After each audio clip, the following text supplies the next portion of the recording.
বাংলাদেশ যে ঐতিহাসিক পর্বে আছে, যেখানে বাংলাদেশ রাষ্ট্রের একটা নতুন পুনর্গঠন চলছে, সেই পুনর্গঠন পর্বে গণমাধ্যমের কি ভবিষ্যৎ হবে? আমরা আমাদের দলের পক্ষ থেকে পরিষ্কার করে বলতে চাই, ন্যূনতম একটা গণতান্ত্রিক ব্যবস্থার প্রাথমিক শর্ত হচ্ছে সেখানে গণমাধ্যম স্বাধীনভাবে কাজ করতে পারে কিনা। গণমাধ্যমের স্বাধীনতা ছাড়া কোনো দেশে কোনো গণতান্ত্রিক ব্যবস্থা কার্যকর থাকতে পারে না। ফলে বাংলাদেশের গণতান্ত্রিক ব্যবস্থা কার্যকর করার, প্রতিষ্ঠা করার, কিংবা যারা গণতন্ত্রের পক্ষে নিজেদের অঙ্গীকার রাখতে চান, তার প্রাথমিক ব্যাপার হচ্ছে তারা গণমাধ্যমের স্বাধীনতার পক্ষে কাজ করবেন কিনা। আমরা আমাদের দলের পক্ষ থেকে আমাদের সংগ্রাম আছে, আমাদের অঙ্গীকার আছে যে গণমাধ্যমের স্বাধীনতা নিশ্চিত করার জন্য আমরা আমাদের সর্বোচ্চ লড়াইটা করব। গণমাধ্যমের স্বাধীনতা, মুক্ত হওয়া, এটা অর্থ কি? স্বাধীনতা কিংবা মুক্তি কি মানে কোন রকম শর্ত নিরপেক্ষ? এই প্রশ্নটি আমাদের বারবার করা দরকার এবং উত্তরটাও নিশ্চিত হওয়া দরকার। আমাদের বিবেচনায় একজন ব্যক্তির স্বাধীনতা কিংবা যে কোনো বিষয়ের স্বাধীনতা মানে হচ্ছে সে অন্যের কিংবা অপরের স্বাধীনতাকে ক্ষুণ্ণ করতে পারে না। ফলে শর্ত কিন্তু আছে। আমার স্বাধীনতা অন্যের স্বাধীনতার সাপেক্ষে, অন্যের স্বাধীনতাকে ক্ষুণ্ণ না করেই আমার স্বাধীনতার চর্চা। ফলে এর যে সীমা, সেই সীমাকে আমাদের প্রত্যেকের জন্যই ঠিক করা দরকার। গণমাধ্যম এর উপরে সরকার যখন কাজ করে, যেহেতু একটা রাষ্ট্রের সরকার আছে, সুতরাং গণমাধ্যমের সাথে সরকারের কোনো না কোনো সম্পর্ক আছে আইনগত দিক থেকে, কিংবা একটা গণমাধ্যমের মালিকানা আছে, গণমাধ্যম যারা পরিচালনা করেন সেই সাংবাদিকরা আছেন। প্রত্যেকেরই জবাবদিহিতা দরকার। জবাবদিহিতা ছাড়া কোনো পক্ষ যদি তৈরি হয়, একচ্ছত্র কর্তৃত্ব যদি তৈরি হয়, তাহলে সেখানে নিশ্চিতভাবেই স্বেচ্ছাচারিতা হবে এবং অন্যের অধিকারের লঙ্ঘন ঘটবে। আজকে আমাদের সাম্প্রতিক যে ঘটনা ঘটছে, সেইগুলো থেকেও যে প্রশ্নগুলো উত্থাপিত হচ্ছে, আমরা বাংলাদেশের গণমাধ্যমের ক্ষেত্রে দেখেছি যে গণমাধ্যম কতিপয় গোষ্ঠীর মালিকানার মধ্য দিয়ে তাদের নিজেদের গোষ্ঠী স্বার্থের একটা সেবা করার প্রতিষ্ঠানে পরিণত হচ্ছে। সেইটা বন্ধ হওয়া দরকার। ফলে সংস্কারের ক্ষেত্রে একটা গুরুত্বপূর্ণ দাবি উঠেছে যে গণমাধ্যমের মালিকানা কিভাবে নির্ধারিত হবে, গণমাধ্যম যারা করবেন তারা কিভাবে সেই মালিকানাটাকে নিশ্চিত করবেন। ব্যক্তি চাইলেন, অনেকগুলো গণমাধ্যম খুলে ফেললেন, এই জায়গাটা বন্ধ হওয়া দরকার। গণমাধ্যমের মালিকানার ক্ষেত্রে সুস্পষ্ট নীতিমালা থাকা দরকার, যাতে ওইখানে কোনো একচেটিয়া কায়েম না হয় এবং একচেটিয়া স্বার্থের সেবক হিসেবে ওই গণমাধ্যম না দাঁড়ায়। এইটা গুরুত্বপূর্ণ সংস্কারের অংশ। রাষ্ট্রের এমন কোনো আইন থাকা চলবে না সরকার যাতে গণমাধ্যমের গলা টিপে ধরতে পারে। সে আইন যা যা করা হয়েছে সবগুলো বাতিল করতে হবে। এবং আমি নিউজ এডিটর নুরুল কবির ভাইয়ের সাথে একমত, যেগুলো নিয়ে ইতিমধ্যে দীর্ঘ লড়াই হয়েছে, সেই সব বিষয়ে সংস্কারের রিপোর্ট পর্যন্ত অপেক্ষা করার কোনো দরকার ছিল না।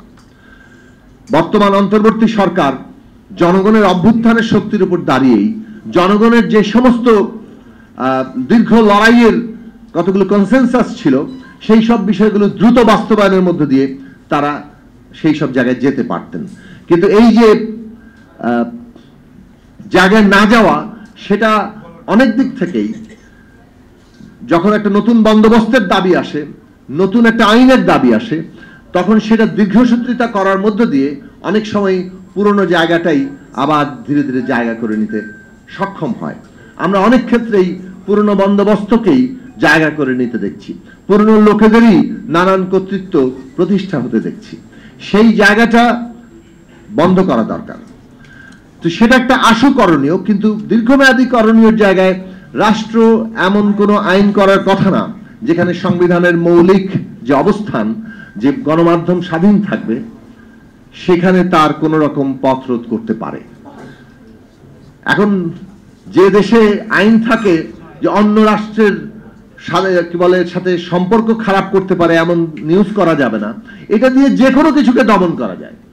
এইটা কি আসলে প্রয়োগ হয়? আমরা কি অন্য রাষ্ট্রের সমালোচনা করি না? করি, কিন্তু এইটার প্রয়োগ কিন্তু সব ক্ষেত্রে হয় না।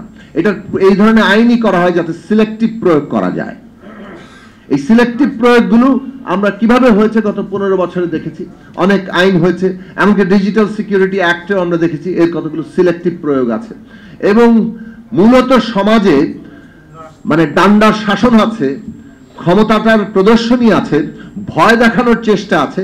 এইটাই হচ্ছে মূলত এই সমস্ত আইনগুলোর মূল প্রেরণা, সমাজে ভয় তৈরি করা এবং সেই ভয়ের বিরুদ্ধে আমাদের লড়াই করার জন্য। কারণ আমরা একটা ভয়হীন সমাজ তৈরি করতে চাই এবং গণতান্ত্রিক সমাজের এটাই মূল বৈশিষ্ট্য যে সে সমাজ থেকে ভয়কে দূর করতে পারে।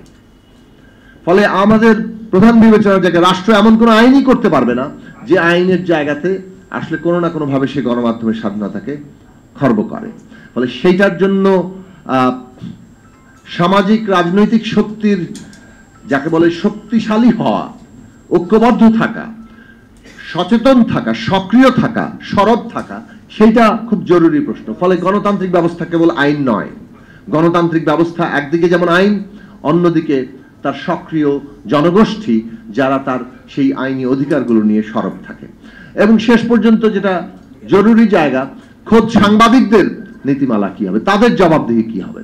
সাংবাদিকতাও একটা ক্ষমতা, ফলে সেই ক্ষমতার যদি কোনো জবাবদিহি না থাকে তাহলে সেইখানেও বড় জায়গা। এখন এথিক্যাল জার্নালিজমের জায়গা থেকে সেই নীতিমালা নিশ্চয়ই আছে, এই বিষয়ে সাংবাদিকরা আমার চাইতে ভালো বলতে পারবেন, কিন্তু সেই এথিক্যাল জার্নালিজমের জায়গাটি আরো জনগণের কাছে সর্বমানুষের অধিকার নিশ্চিত করার নীতিমালার জায়গাতে আসা দরকার। সেখানে যদি নীতিমালা থাকে তাহলে সাংবাদিকদেরও জবাবদিহি করার জায়গা থাকে। ফলে কারোরই একচ্ছত্র ক্ষমতা যাতে সমাজে তৈরি না হয়, সেইটাই গণতান্ত্রিক ব্যবস্থা। এবং সেই গণতান্ত্রিক ব্যবস্থা নির্মাণের জন্য আমরা লড়ছি। এই অভ্যুত্থান, এত আত্মত্যাগ, এত রক্ত, তার মূল প্রেরণার জায়গা যাতে কেউ ছড়ি ঘোরাতে না পারে। কিন্তু দুর্ভাগ্যবশত আমরা দীর্ঘদিন ফ্যাসিবাদের বিরুদ্ধে লড়াই করেছি এবং যে কোনো ফ্যাসিবাদী ব্যবস্থা, কর্তৃত্ববাদী ব্যবস্থা, তার মতাদর্শের বিরুদ্ধে যখন লড়াই হয় এর মধ্যে একটা সমস্যা তৈরি হতে থাকে।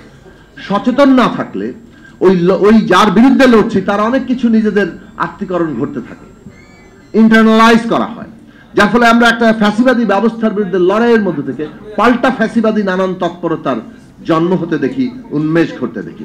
এবং এইটা বাংলাদেশে একটা বড় প্রবণতা। এই দেশে অভ্যুত্থানের উপর দাঁড়ানো সরকার তৈরি হয়েছে, কিন্তু মব আক্রমণ চলছে। এখন কোন জায়গায় মব আক্রমণের হুমকি দিলে তো সেই জায়গায় কার্যকর হয়ে যাচ্ছে, ভয়ের চোটে কারো চাকরিতে খেয়ে দেওয়া হচ্ছে। তো সুতরাং এই মব আক্রমণ বন্ধ করতে হবে। রাষ্ট্র যদি মব আক্রমণ বন্ধ করতে না পারে তাহলে রাষ্ট্রেরই তো অস্তিত্ব থাকে না। রাষ্ট্র তো এইখানেই তৈরি হয়েছে যে নানান পক্ষের যে নানা ধরনের দ্বন্দ্ব, সংঘাত, মারামারি, এমনকি খুনোখুনি, সেইখানে সে একটা মীমাংসার জায়গা আনবে। তো সুতরাং মব আক্রমণ, যেহেতু আমরা লড়াই করেছি, অতএব আমরা জুলাই লড়াইয়ে থাকার কারণে আমরা মব আক্রমণ করার ক্ষমতা অর্জন করেছি, এইটা যারা মনে করেন তাদেরকে প্রতিরোধ করতে হবে, এবং না হলে আমাদের গণতন্ত্র ধ্বংস হবে। সুতরাং আমরা একটা প্রবণতা দেখতে পাইছি, আমরা যা বলবো তা হবে, না হলে আমরা দৌড়ানি দেব। এই সমস্ত প্রবণতা যারা করেন তারা মোটেই গণতন্ত্রের পক্ষের লোক নন। এবং এইটা হাসিনাগিরি, হাসিনার বৈশিষ্ট্য নানানভাবে সমাজে যে ছড়িয়ে আছে তার নানান পুনরুৎপাদন আমরা দেখতে পাচ্ছি। কাজে গণতন্ত্র রক্ষা করা মানে হচ্ছে ফ্যাসিবাদী একজনের বিরুদ্ধে লড়াই করে না, যে কোনো ফ্যাসিবাদী প্রবণতা এবং ব্যবস্থার বিরুদ্ধে লড়াই করা, তার আইনি কাঠামোর বিরুদ্ধে লড়াই করা। সেই জায়গা থেকে গণমাধ্যম বাংলাদেশে কেন সারা পৃথিবীতেই এখন আজকে রাষ্ট্রের নতুন গণতান্ত্রিক ব্যবস্থায় প্রধান আশ্রয়ের জায়গা দাঁড়াচ্ছে। গণমাধ্যম যাতে সেই আশ্রয়ের জায়গা হতে পারে, আদালত যেমন আশ্রয়ের কথা বলা হয়, গণমাধ্যম, আদালতও যদি এমনকি মানুষ মাথা ঠুকে না পায় তাহলে শেষ পর্যন্ত গণমাধ্যমের কাছে যেতে পারবে। সেই রকম ভরসার জায়গা যেদিন বাংলাদেশে তৈরি হবে আমরা বুঝতে পারবো বাংলাদেশে সত্যি সত্যি একটা গণতান্ত্রিক ব্যবস্থার দিকে যাচ্ছি।